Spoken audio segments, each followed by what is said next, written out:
All right, everyone, after a long hiatus, Apocalypse Cinema's back. Thank God. Episode 9 of Apocalypse Cinema, Kung Fu Cinema. I'm here with world-famous Mr. Cornbread. How are you?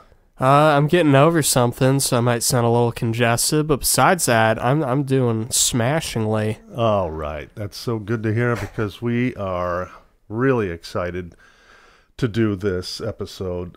Oh, yeah. We've got 3 movies to look at, and we're going to look at them. You're just going to listen. Mm-hmm. But well, you can look at them on another tab if you want, you know. True. Cut his other arm off.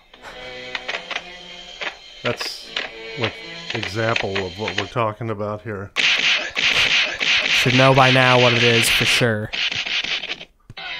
Yeah, so that's kind of what we're dealing with. Sounds like we're about to listen to a Wu-Tang Clan song. Yeah, true. One thing, okay, so, I don't know, right off the top, I'm just thinking about sound effects because I love sound effects. Oh, who doesn't?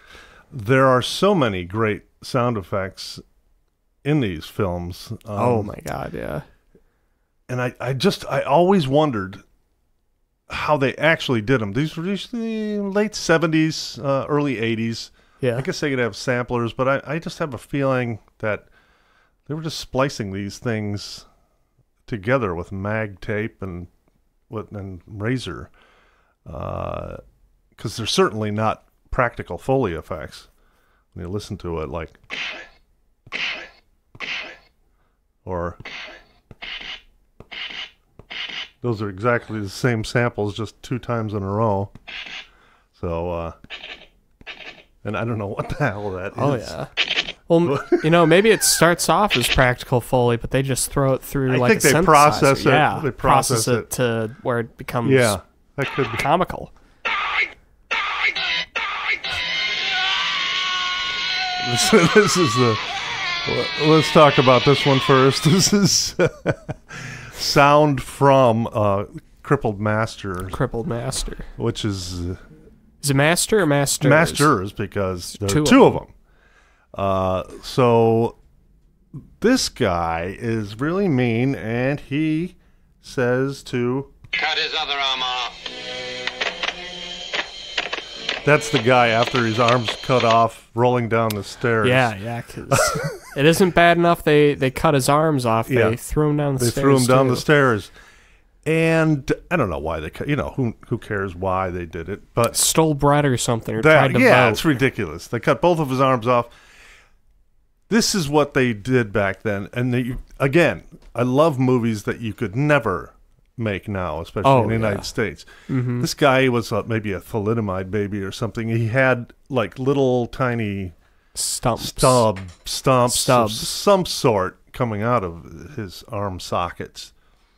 But and he actually knows how to use them, swinging the like the bow staff around. Yeah. Also, like picking up jugs of water, like the rod that has 2 buckets of water on either end. And he uses his feet, obviously. Yeah, he uses them a lot. Yeah.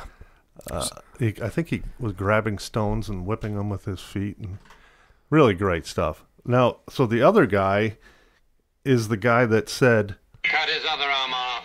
He gets it too. Actually, he gets it later, and they pour like acid on his legs. Yeah.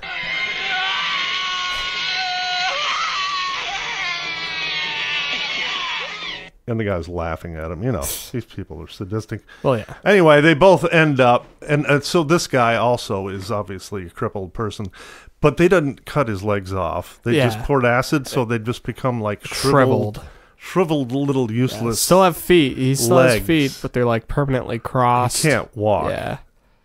Yeah. So they're just like flopping around. It's very disturbing, I gotta say. Yeah.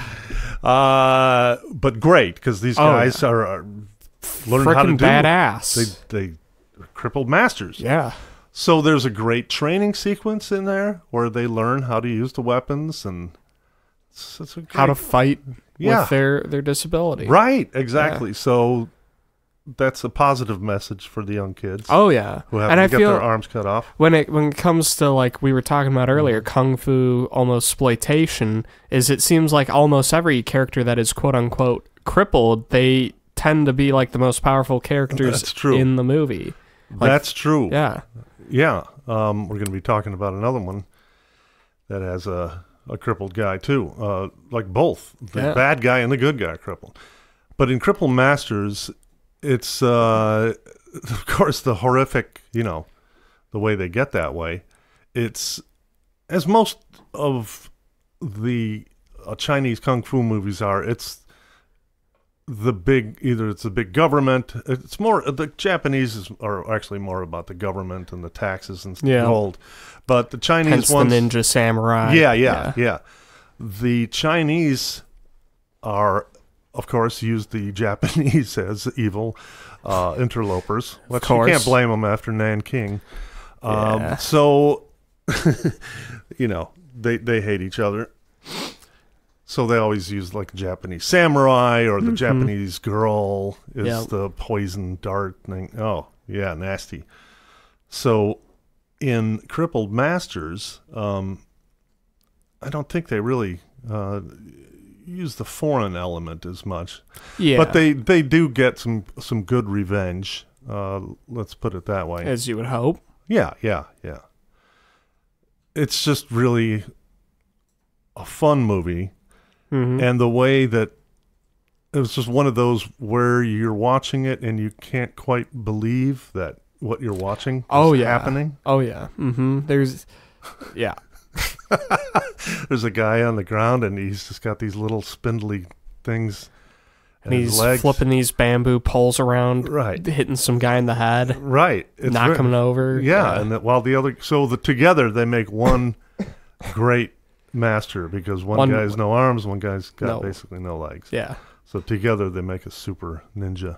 A full person. A full person, yes, indeed. They complement each other.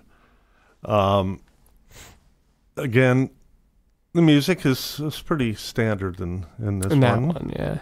There's not a ton to that one. But Crippled Masters is just one of those that really stands out to me, of the crippled genre, I guess I would say. The crippled kung fu subgenre. Right, which is pretty big, actually. Yeah. I hear some crunching in the background. That's Cheech, the chinchilla. He's in a chewing mood. He's a rodent, so he's got to chew constantly. Keep his jaw muscles, active. Unless his incisors grow too big. Yep, yeah. So he must be a growth spurt because he's chewing. I believe that's also common in boars. And if you hear some coughing and phlegm in the background, that's not Cheech, that's me. Oh, yeah. That's... So, you are also a rodent. I am. So you have to keep on coughing. They called me Rat Boy in high school, and I owned it. No, okay. I was Gags in high school, obviously. You were Gags? Oh, Gags. Gagliardi. Yeah. Okay, gotcha. That brings us to this other amazing movie, which I call a masterpiece. I mean, they're all fantastic. Oh, yeah. I think we're working our way up. The Master of the Flying Guillotine, however you want to say it. They always have a couple of titles, because depending on they brought it over to the States, they might retitle it. Oh, yeah. It's actually the One-Armed Bandit versus the Master of the Flying Guillotine, which is kind of a long title. Yeah. I think Tarantino is very influenced by the big eyebrow guy. Oh, yeah, especially when you look at Kill Bill Volume 2. Big time. Yeah. So, the Master of the Flying Guillotine. It's really about the One-Armed Bandit, but the Master of the Flying Guillotine is the main antagonist, yeah. Plus, it sounds great. Yeah. This guy's fantastic. He is an older guy. He's got like pretty much a shaved head or a buzz cut. Gigantic caterpillar eyebrows. Oh, yeah, and huge robes. And a huge robes, looks like it's like a brick wall pattern on it. Yeah. And then he's got a giant swastika. Reverse swastika. Reverse swastika. So it means peace. Which is weird, because why would he have a peace sign? Well, for balance and harmony, you Okay. got to restore it when it's lopsided. His students were murdered. He has to do some murdering now. Restore balance. So his gig is he's got a little hat, and it's got blades on it and a little mesh that comes down. He flings it. It's on a string, chain. Yeah, on a chain. Flings it, and it sounds like a bullet ricocheting. And you fly it and flop it over a guy's head. Pull, the blades go in, head comes off. That's a pretty good. He's very successful with it. Oh yeah. And he's blind, so this is the other part of it. He's blind, and so he uses his super Hearing. eyebrows Yep. and big ears moving. Great close-ups of his eyebrows moving, and and one fantastic scene, his head. He does an exorcist head spin. It's insane. I think you were a little upset at that. Well, yeah, I was in the moment because I'm like, all right, that doesn't really fit, but it does. I realize in retrospect it does because there's a character earlier in the movie. Yeah. One of the many interlopers, the yoga master from India. His arms stretch out Like to an insane Freddy. length, like Freddy or that character from Street Fighter. Yeah, yeah. And he beats people up with that. So I shouldn't have been upset by that, but still, it felt just a little bit out of place. It was a little disturbing. It was. His head For me. spins completely around. 360. Actually, he does a 720 because it goes around again Oh, that's right. in the same direction. So that's really flexibility. It's what genius. it takes to be a master. That's true. So the guy's great. And the thing about this, there's like a 20-minute tournament scene in it, which is really nice. Yeah, you I gotta love love a good tournament scene. There's 20 minutes, and at the end of it, the guillotine guy wants to get revenge because he was attacked. The one-armed bandit was attacked by the pals of Mr. Guillotine. Yep. And of course, the one-armed bandit dispatched them, sent them to hell Yes. where they belong. Those bastards. They deserved it. Yeah, of course. But, he wanted revenge, so he pulls the head off a guy that had one arm, but he was the one-armed Snake snake fighter. fighter. Wrong guy. But, see, he's blind. He can't hear that he's the wrong guy. Yeah. Yep. So, just like Mrs. Howard. Oh, yeah. But she can't see or hear Or speak. But she can read lips sometimes. Well, yeah, she puts her hand on your mouth. Yeah, that's right. Puts her hand on the mouth. So Master of the Flying Guillotine is like amazing. Oh, yeah. And one thing I love about the Master of the Flying Guillotine is, I don't know if you noticed, but every single time he enters a scene, he's flying through the friggin' walls. Yes. It's insane. It is. It's the best entrance you dynamic. could ask for, yeah. It's very dynamic. The soundtrack is really cool on this one. It's kind of like a synthesizer soundtrack, and there's like a big slowed down drums. Oh, yeah. And that credit sequence at the intro credits were great. Really great. Yeah, some real nice score there. A lot of times, some of the Japanese kung fu or Chinese kung fu movies would actually just rip off, they'd have Pink Floyd, and it's like, what the hell? But whatever. International copyright laws were pretty weak back then, I feel. Yeah. It was pretty funny to hear that, but they did a nice job with this.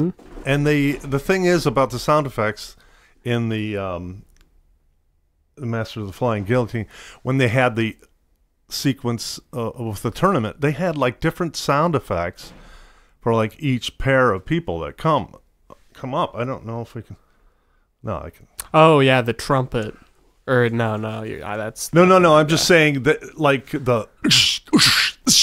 they had different sounds for the guy that was kicking And then they had the guy had his hand. It was like the snake, like Yeah, side the to one-armed side. snake master. Oh, yep. They'd spent The monkey enough time. They guy. just didn't reuse the same sound effects for every pairing, which was cool. Yeah. So, and then the ending is so great. We haven't really talked about the one-armed bandit, but suffice it to say, he's got one arm. Yep. But the funny thing is that he just like has this long, like the sleeve is just hanging there. He Yeah. like didn't just get Cut it off. or what?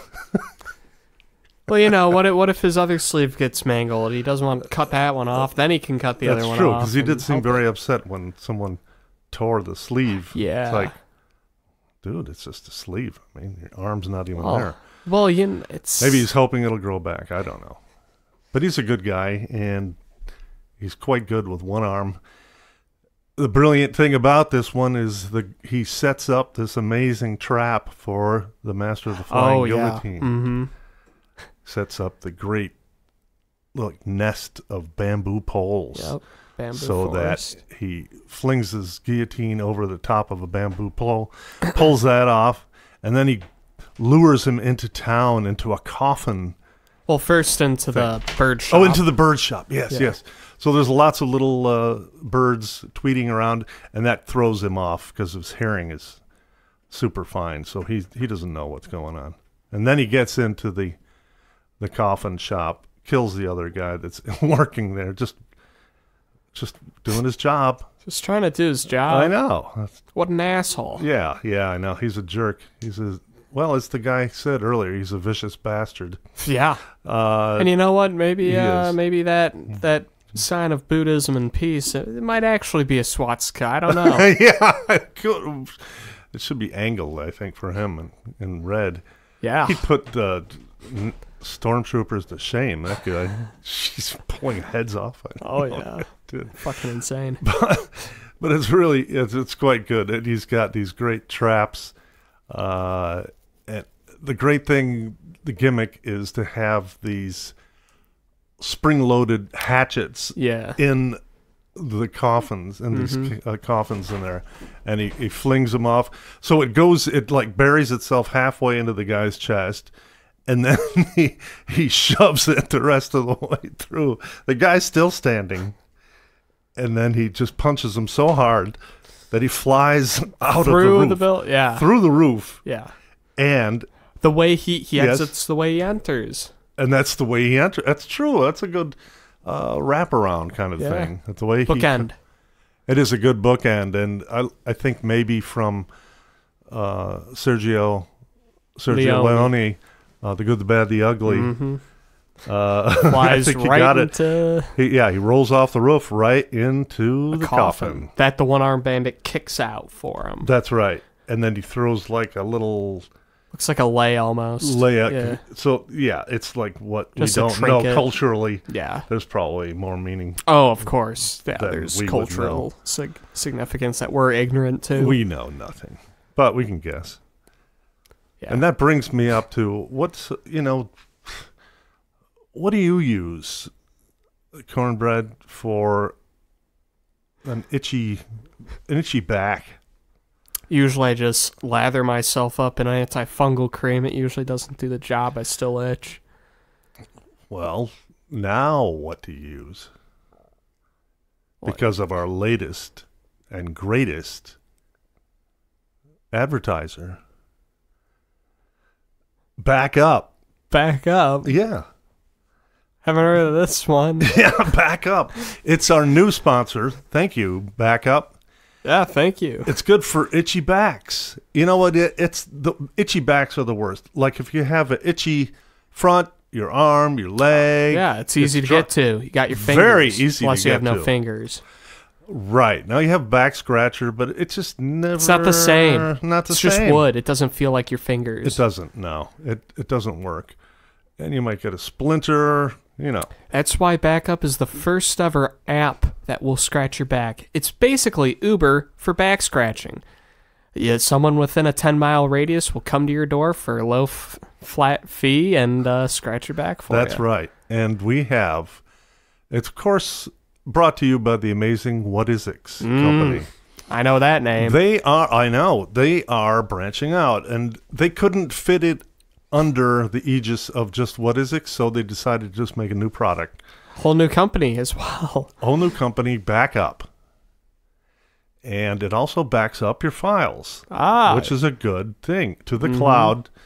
And the What Is It cloud specifically, the most secure cloud that's true on the market. Super high security for your files. And it's locked up so nice you can't even access them when you put them in. You couldn't even you can't access them again. Make sure you have, you've written backups of your you backup of your backups, and then you can just sit back, use the backup app to call the person that will come and scratch your back, because those of you that don't have a lady around, or a man, whatever you have, or a child to scratch your back.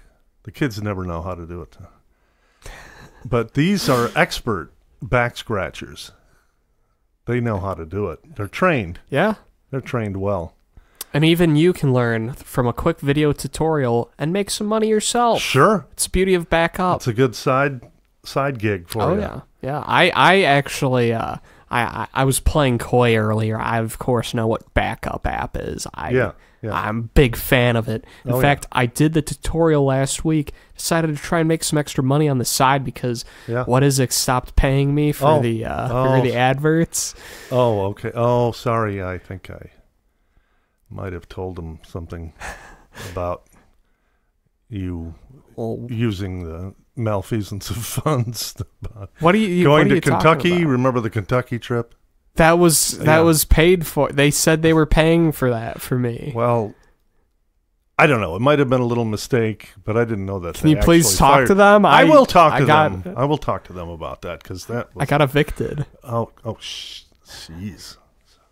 But it was that bad. The point is, I needed to make some money, so I watched the video, and I made $39 from scratching people's backs. And you know what? It was great. Good. There were pimply backs, hairy backs, smooth backs, crackly backs, weird backs, lumpy backs, all the kind of backs. The last time I used it? Oh, yeah? When? About a week back. About a week back. Nice. Okay. Very nice. So back up. And, just like those signs, like, back up, you've missed Joe's Burgers. Or, back up 1,500 feet, this is a large truck. Or, back up, you're under arrest. Yep. Put your hands behind your back. Up. Yeah. Put them back up.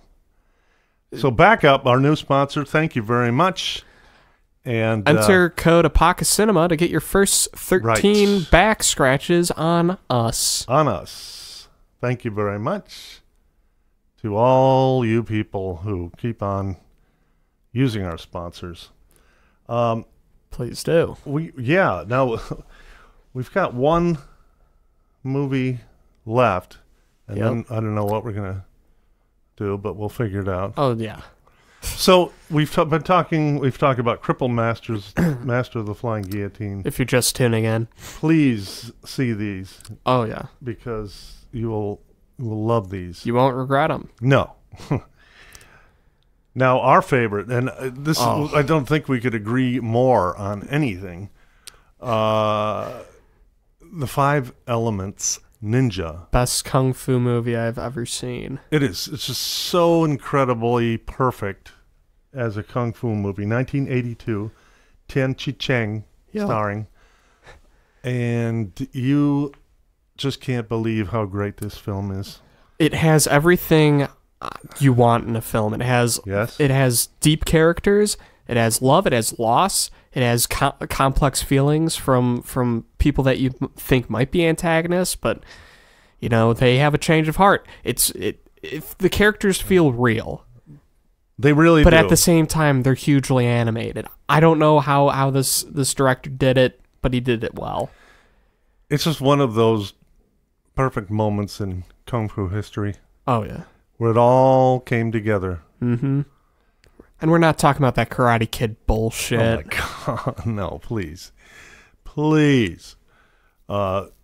Again, the title sequence, just right off the bat, you've got these scrolls being unfurled, and then right into a tournament. Oh yeah, right into a tournament with two all rival like schools. Yes, and just a giant array of weapons, swords, size, characters, poles, and characters, and so there's a Japanese, the ringer, on the antagonist side. Yes, samurai with the sword, and then the Thai boxer was in the other one, but the Japanese guy, and it's just so great. I think that there is a really great, for this one, for me, like you were mentioning about the characters and the reality, I really did get caught up in this one. Sometimes you're just watching them and it's like, okay, he's going to get him back. But this one, you really felt with these guys. Because it was so despicable, what these guys did. And they boarded the guy up, and the Japanese woman shot the guy with the poison. And the fire, they burned the dojo down. Yep, their entire, it was like almost a compound. And, spoiler alert, the entire school's reduced to one guy, and he has to go back down to basics, learn to fight again, recruit a new group of guys, right, and get some friggin' revenge. That's right. And that despicable Japanese woman. Well, she has a change of heart. She has a change of heart. I know, but it's a little late, isn't it? It's never too late. Yeah, well. I think it was for the guy she messed up. It's fine. She paid for it with her life. She she did pay for it. I don't think we spoil too much. She gets it. But that's nothing. I mean, so that's just like the first half hour. We've got this amazing intrigue. Then we've got an amazing sensei, out in the middle of the forest or something, and then just random village. Just great. Oh yeah, he's captured in those isn't it like he's suspended? Yeah, he's suspended like in a spider web netting. Oh, that's what that thing about the tying thing in the beginning was. Oh yeah, that's right. Okay. I remember that. Yep, okay. He gets put in that. Yeah. Yep. Right. It's like super knots, so you can get out of anything, and a really great training sequence, which is, you got to have a great training sequence. Oh yeah. So you've got a great mentor, and then you've got to train. Mm-hmm. For a long time too. They really trained. It wasn't just like for a few days. It was like almost over like 6 months. It feels. Yeah. It's a very long training sequence. But the thing about it, and then they forge these fantastical weapons. Right. Yeah. And then just great weaponry. And the beautiful thing about it is, it's almost like the Wizard of Oz to me. A Wizard of Oz of a kung fu movie. It's just so fantastical. And it's a great journey, too. A lot of the kung fu movies, they'll be in one village or something. They create these sets. Oh, my God. And these sets are amazing. Takes you to places because, of course, 5 elements. The 5 elements. Woodland realm. Being your favorite. Yeah. I do like the trees, but, it's hard. The earth, of course, is the finale. Oh, yeah. But the water one. The water one. The fire one. Gold is one. With the reflecting. Right, shields, exactly, right. Oh my God. Sunlight or something like that. Yep. So they have to make it through this... Gauntlet. Gauntlet. That's the word I was looking for. And the first time through, it was very unsuccessful. That was with the old crew. Right. And they have to... Didn't one guy survive from that, though, right? That whole, or did everyone die from that? Like, how did they... I thought one guy made it back. One guy made it back to tell them, and then I'm sure he died in the final rating. Yes. And then, but I love the cleverness, Then they had to figure out a way to beat each one of these elements. And it's really brilliant. Oh, yeah. And the ending, oh my God. Right. It's just astounding. It's heartbreaking. Yes, it is. But yet it makes you feel so full of triumph. Yeah, it's like a brotherhood thing, a sacrifice for your brother type of deal. Just the final shot. I love it. I love it. So well done. It's one of those where you're really, like, up until the last fight, which is typically a kung fu movie ends with, like, the last fight. They don't do a big epilogue. I don't fuck around with that, yeah. It's like, okay, over. We know what you guys want, and that's the magnum opus fight, and we're done. That's it. And that's all we need to know. What more do you need? Go out on a high note. Well, my favorite part, and the one which just sticks out in my memory, was the woods when they're in the forest, and so they get these. Our guys, the Five Elements dudes, they go up in the trees, and they fling their, like, a sai, which is like a little crescent-shaped blade. Crescent moon blade. Right. And they on a chain, and then they fling it around the guy's arms and legs and lift him up and pull. And his trunk drops to the ground. And that's one of the greatest kill scenes I think I've ever seen. Oh, yeah. Like, they were lifting him up. When I first saw it, I was like, oh, they got his arms. And they got his... No, they're not going to do it. They're not going to do it. And then... You know, there's only one kill that I think tops that kill. Okay. And that's the wishboning and bone tomahawk. Oh, okay. Well, yeah, all right. But I just wanted to put it out there. Yeah, I know. That's good. That was good. So I just saw Upgrade, which is a really fun movie. I liked that. And then the first kill, he just takes this knife and he just puts it in the guy's mouth and pulls back real hard, and then it's basically splits the guy. That's a good one. That's almost like a Dawn of the Dead kind of kill. Oh yeah. So we like a nice quality kill. You need to bring a lot to the table if you want to get past the quality kills. You know, like if you want to not utilize quality kills, you're gonna have to bring a lot to the table. Absolutely. You need killer dialogue, great dialogue, music, sound effects, yep. characters. Bring it all together, or just have some amazing kills. Yeah. Which do you think's going to be cheaper? My Dinner with Andre or a Five Element Ninja? True. That was probably a cheap one to make. But wouldn't you have loved it if they tripped the waiter going by and then he skewered himself on a flaming, like, rum kebab, punch? yeah. I don't know, kebab, yeah. Yeah, I mean, I'd love it, but added a little. Oh my god, it would have added so much. It'd be my new favorite movie. So that's Five Elements Ninjas. You've got to see it. Really. We were looking online and we saw, like, this amazing section. It looked like a Blu-ray. So I think we're going to look at that and then purchase that right away. It looks gorgeous. The Blu-ray the new Blu-ray release of it. Oh my god, it's like it looks like it was straight from the negative. Yeah, it looks pristine. And really, I used to see. I think the first time I saw it was like on a UHF channel. Oh my god! Back like a few years after it was released. So crappy television. Must look like a blizzard. Yeah, it was pretty. It was not the greatest quality, but to see it in a great quality is really nice. Really appreciate. It adds another layer of depth and appreciation. Of course, it's film, so it's shot on film.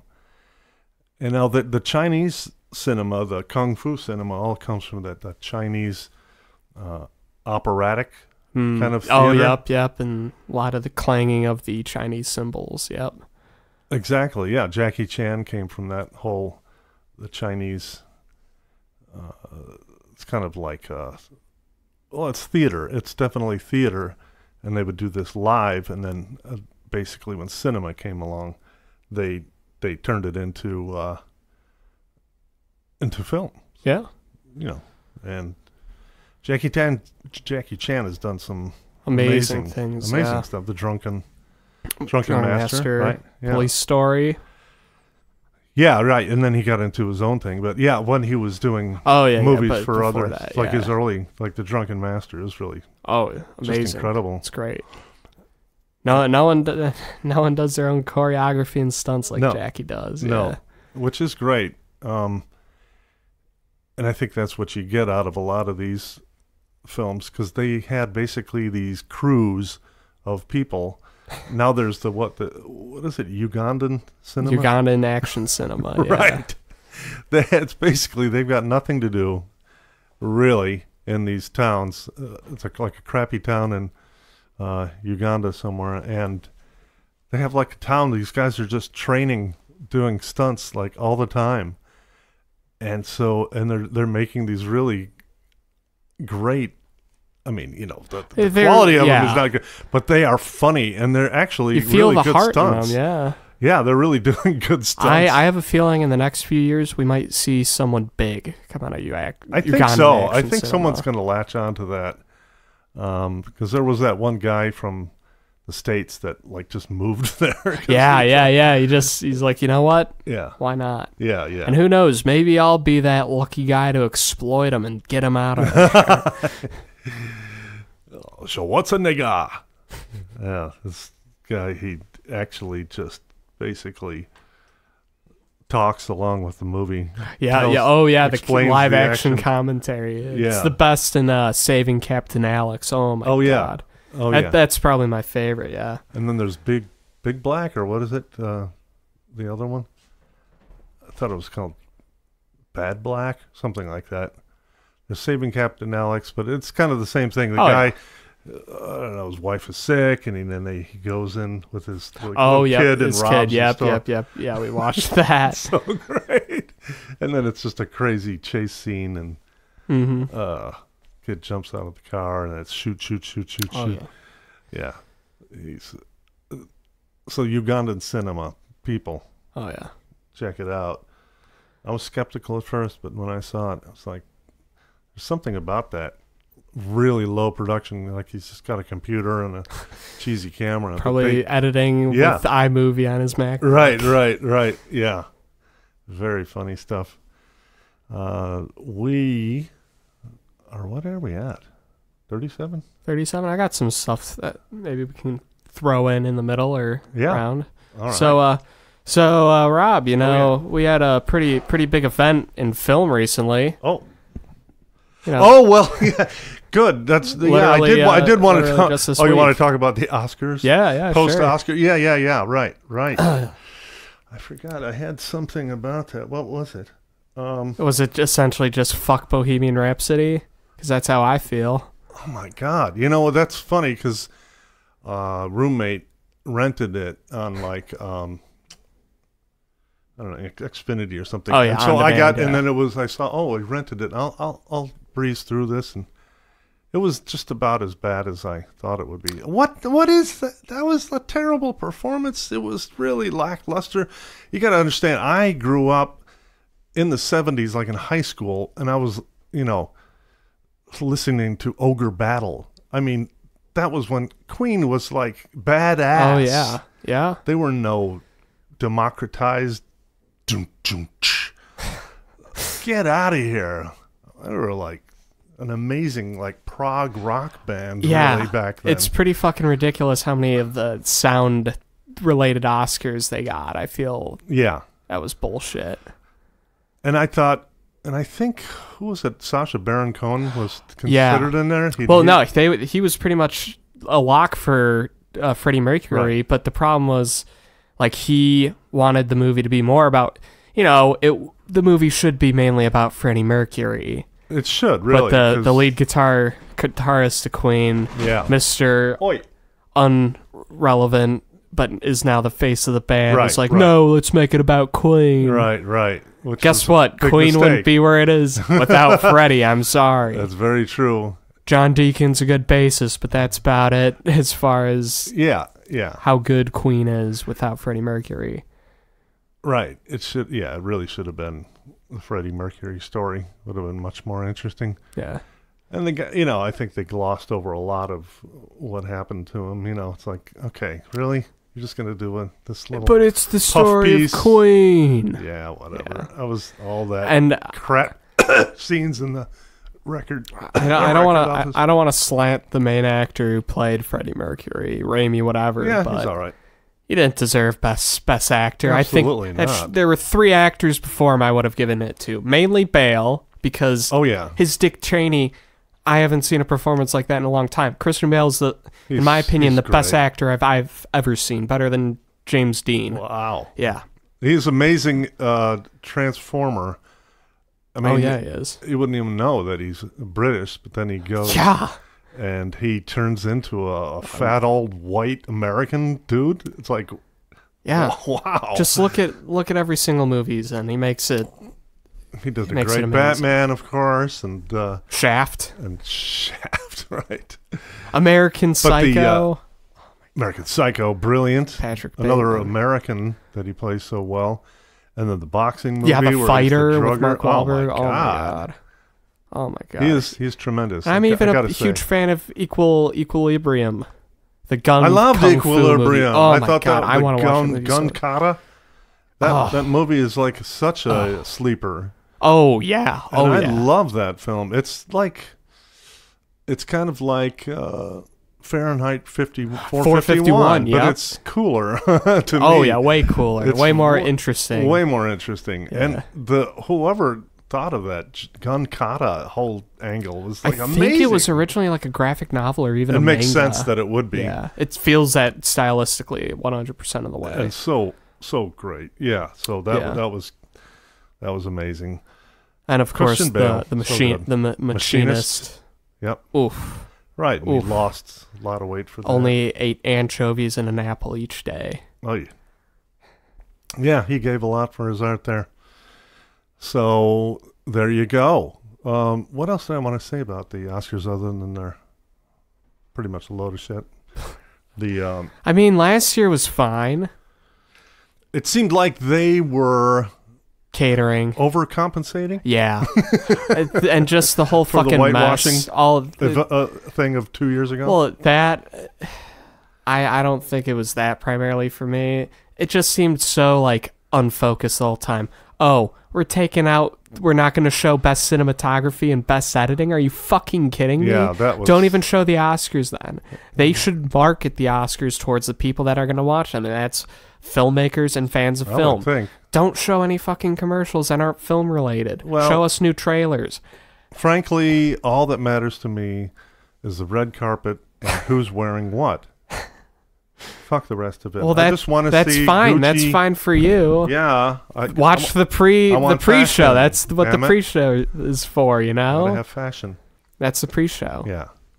But yeah, like, I don't know. I look at the best picture. Oh, okay. Yeah. Yeah. I think it should have went to Black Klansman, personally. Oh, really? I hadn't seen it, Give it to Spike Lee. As much as I can't say. I didn't know. Dislike Spike Lee, I love Spike Lee. You know what I mean? Huh. I love to hate him, and I hate to love him. Oh, well. Like, some of his movies are great, and some of them, that Old Boy remake should never have existed. I never got him. I didn't really like his style. He just seemed too, I don't know. His ego got in the way for me. Well, you ever see Do the Right Thing? Yeah. Okay. Didn't like it. Oh, okay. Yeah. That's fine. And the one before that, I didn't like either. It was a black and white one. Yeah. Yeah. I don't know. I'm also all on board with giving Jordan Peele another Oscar because he produced Black Klansman. I love Jordan Peele. I love Jordan Peele too, and I can't wait for Us. Is it? Yeah. Oh yeah. Ooh. He's the new black horror genre. I mean, it's fantastic stuff. It's really brilliant. Oh yeah. Get Out. Get Out is really brilliant. Yeah. I did like the Mahershala. Sorry, what's that? What the guy that's name that was in the Green Book? Viggo Mortensen. Yeah, well, Viggo, but the other. Oh, the guy that got Best Supporting Actor, who got it for Moonlight as well. So great. Yeah, he's really fantastic, good. He's really and good. that movie was very good. Oh yeah. But Farrelly was an idiot. I got to say. Farrelly. Peter Farrelly. Who's that again? Well, he was one of the writers and for the Green Book. Oh, the Green Book. And of course, he's Dumb and Dumber, and the some of the most raunchy movies. Something About Mary, the Farrelly brothers. Oh, the Farley brothers. Farrelly Okay. brothers. Farrelly, Farley, whatever. Yeah. And so I mean, he wrote the Green Book. I don't know if he wrote it, but he had produced something to do with it. something to do with it. Okay. Yeah. But he took all the time on the microphone, which was really annoying. Yeah, well, maybe let the speeches go longer so people don't have to like hog it to get their thing out there. Yeah. Let everyone speak. It did seem to go fairly quickly. No host was a good idea, I thought. There was one person that should host, and there was like a actual movement to try and get the Oscars to host, and his name's Eric Andre. Oh. You ever hear of him? I have. From the Eric Andre show? Oh, yeah. Yeah. He goes crazy, destroys his own set. Oh. He would have been an amazing host, and I think that's what... if I was in charge of the Oscars committee, our viewership would have boosted like 9 million. I could have made it so much better than they fucking did it. That's... Because your job, like most of the time, sometimes the Oscars are good, but most of the time it's just a bunch of people sucking their own dicks. Oh, totally. Oh, it's very much like that. Yeah. Can we just, I would like to have it, at the end of a film that's been TVized and they want to compress the time, at the ending credits, they wing them by at like 4 times speed. Have you seen that? And they put them in a corner. That's what they should have, the thank yous. The memoriam. Do you think they should do that for the memoriam too? No, not for the memoriam. I think that'd be pretty funny. Yeah, that would be funny, but no. I thought they skimped over Burt Reynolds a little bit. They just showed him from Smokey and the Bandit. Usually the bigger they are, the longer true. They get. Where the fuck was Deliverance and Boogie Nights, huh? I know. Yeah, he was super great. Super great. Fantastic actor. R.I.P. Yeah. Burt Reynolds was so good. He was such a dude. Like, I thought of him like when I was a kid as like the manliest man of the That's cinemas. what I want to be when I grow up. Right. Like, this guy's a dude, man.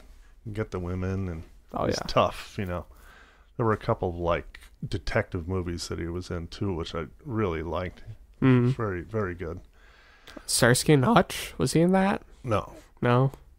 Okay. No. But of course, Deliverance.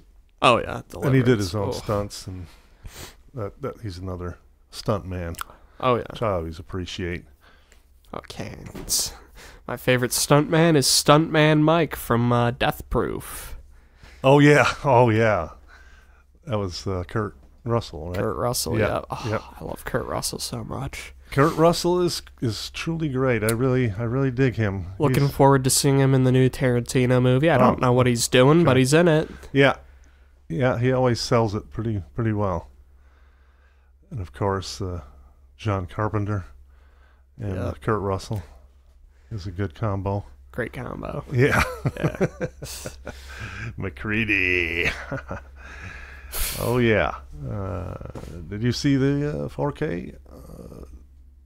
The thing? The Steelbook or just the No, 4K? in the theaters. Did Oh you see no, I haven't. Last movie I saw in theaters was like, I have a ticket stub in my wallet. I don't even know what it is, but that's the last movie I saw.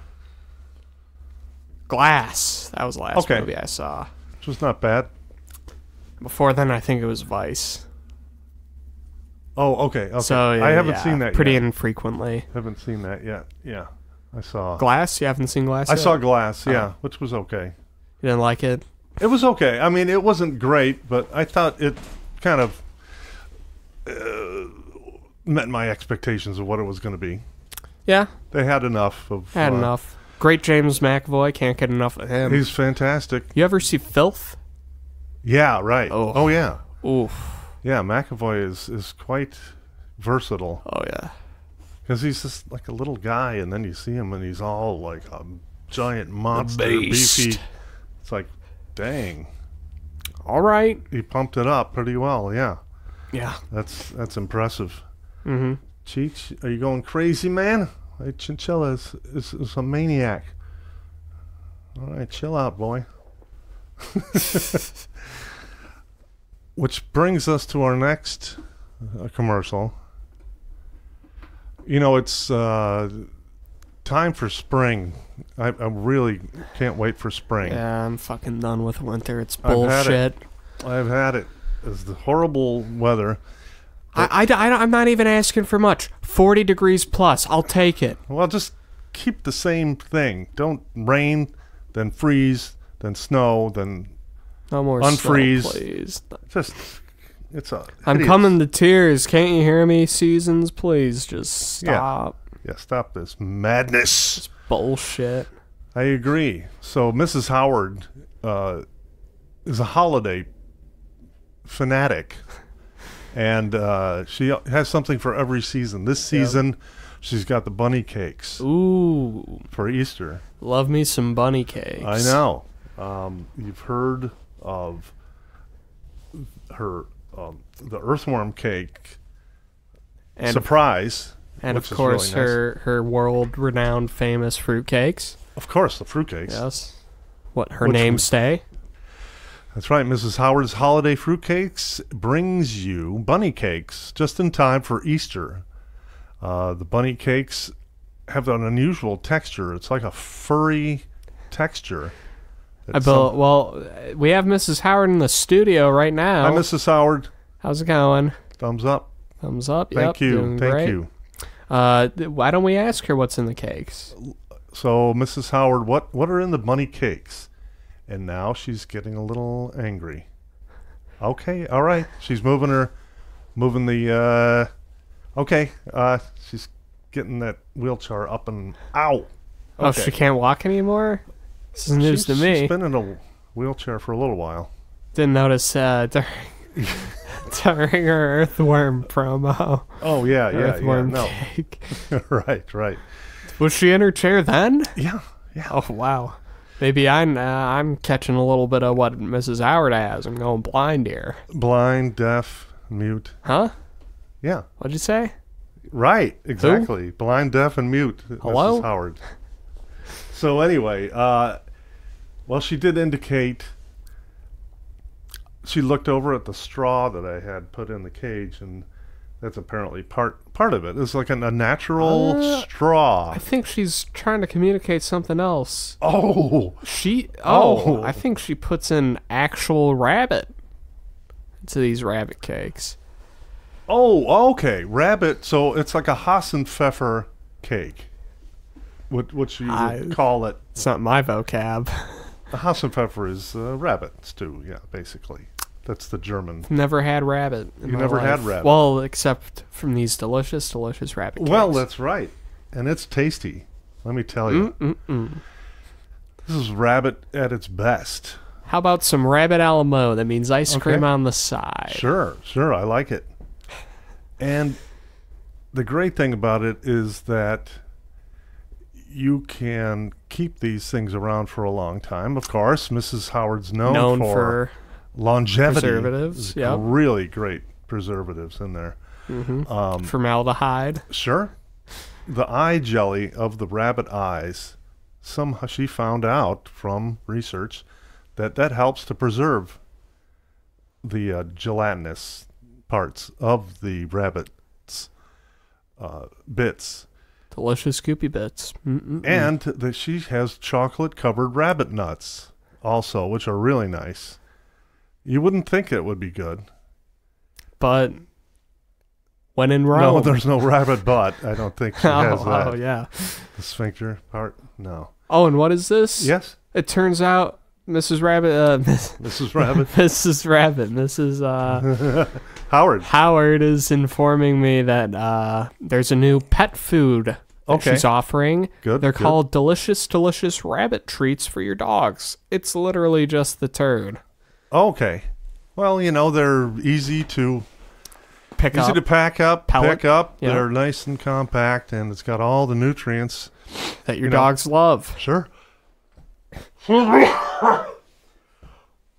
Got a whiff of that. Whiff of that. Must be allergic Yeah. to that one. Yeah. Wow. Oh my God. So we did Oscar talk, but of course we did the Kung Fu talk. Mm-hmm. Sorry, Mrs. Howard, we gotta move on. We're almost done with this week. That's your promo code of Pocket Cinema to get 3 rabbit cakes 3 free. rabbit cakes free. And they'll jump right in your mouth. The flavor jumps out at you. Yeah. Okay. And they're lucky too. They're very lucky. Yep. Luckiest treats you'll eat. That's right. Apocalypse Cinema is going worldwide. Yep. Still, we're not on iTunes, but we will be. I'm going to get that going. I'm going to a podcast conference in Chicago when I get back from Florida. So I'll let you know about that. Yeah. And maybe you want to come. Yeah. It's in the city, and got to get the word out about Pocket Cinema. Pocket Cinema, because I've heard shows that are worse. A couple that are worse. I have too, including my own. Okay. So I think we bring something to you. We've got some knowledge. We've got some humor. We've got some music. We've got sound effects. We've got a chinchilla. Come on. What do you want? Mrs. Howard. We got Mrs. Howard. And of course our exclusive sponsor. What the is X? only podcast that What Is X is sponsored by. That's true. I know. What more do you want? So go right now to Patreon. We're not on there yet.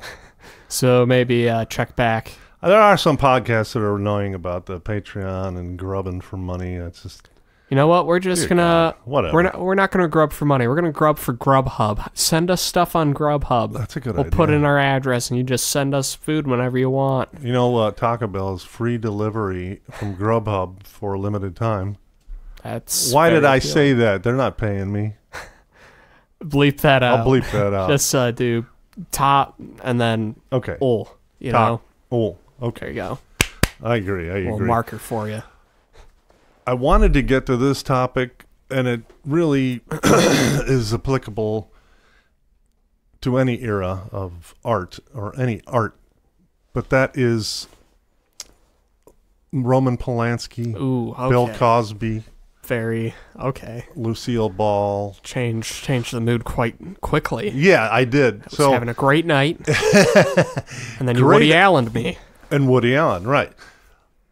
So it is hard. This is the hard thing about cinemaphiles, any kind of art people. You love their art, but you may not like them as a person. Yeah. They might be awful people in real life. Yet somehow they create the most amazing art. Like Roman Polanski and Woody Allen, who have created some of the greatest cinema and comedies in history. Yeah. Yet people refuse to see them. I don't know. I just yeah. It's hard. It's hard because would I, boycott the next Roman Polanski film? Because no, I would see it no matter what. I don't know if I'd see it. Really? What's the most recent Roman Polanski? Well, I know, but let's say he had a really great one. Okay, if it's really good, then I'll probably see it. Yes. I know. I don't know if we should deny ourselves that. Well, I have a feeling this is going to be the topic for our next episode. That's what I'm going for. Yeah. We were thinking about it, and so art, gods, and monsters. Art versus the artist. Pick a side. Pick a side, yeah. And, we could do another steampunk versus a cyberpunk. Right. Oh, that was pretty tough. Oh, that's gonna be. Oh my god. Oh. Well, Alita. We argue about Alita, these the things. Battle Angel. Haven't seen it. Have you? Is that steampunk? That was steampunky. Are you serious? Come on. She fell out of a garbage thing. She's a robot. Yeah, but she fell out of garbage. Guns. She was made out of a garbage. There's like flying cars that don't use friggin' turbines. Okay, it's future punk. With there can definitely be steampunk elements in a cyberpunk film. Okay, all right. Or piece of media. All right. You just don't like the damn glasses. Yeah. The goggles. That's what bugs you. Yeah, there's a guy in one of my classes that has goggles on all the time. All right. I'll be seeing him tomorrow. I wouldn't go that far with the steampunk thing, but I don't know. So there was a guy back in high school who used to wear a top hat with those goggles on. Oh, really? Come on, man. Yeah, that's just silly. So, of course, I had to wear my futuristic garb, and people laughed at me, too. But, I had to represent. You represent what you believe in.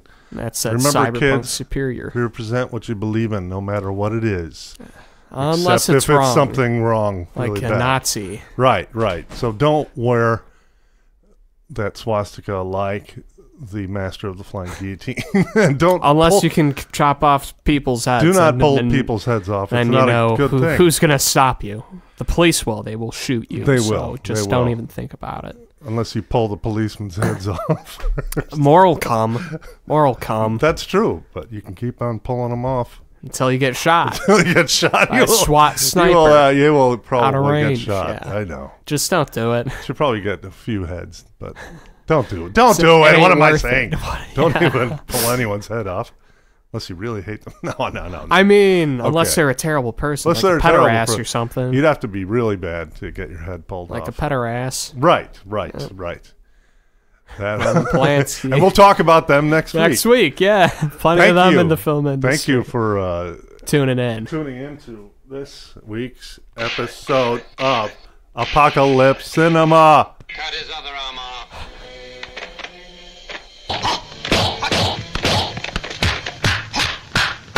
Yeah.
蛇形拳，谢金胜，抬下去。